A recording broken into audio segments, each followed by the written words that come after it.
2022, nagkaroon po ako ng complex thyroid cyst.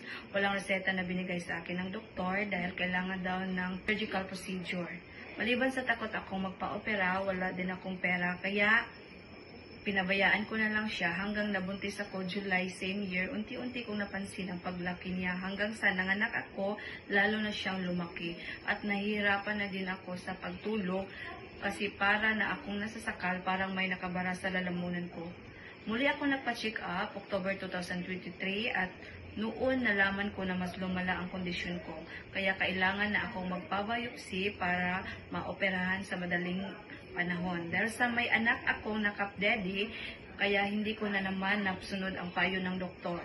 May 2024, doon ko nakilala ang pure organic barley sa pamagitan ng aking bayaw na si Russell Lu Sumilhig. Sa unang linggo ng pag-inom ko ng barley, naramdaman ko agad na kumikirot siya. Yun unang reaksyon na napansin ko. Pero pinagpatuloy ko ang pag-inom dahil sa healing reaction daw yun.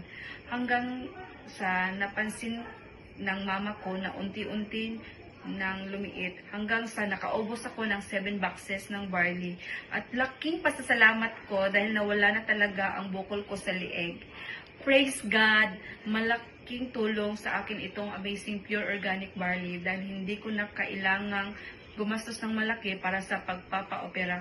I believe na pag nakatulong ang produkto, responsibilidad natin na i-share ito. To God be all the glory. Again, my name is Gina Villotojero and I am worldwide.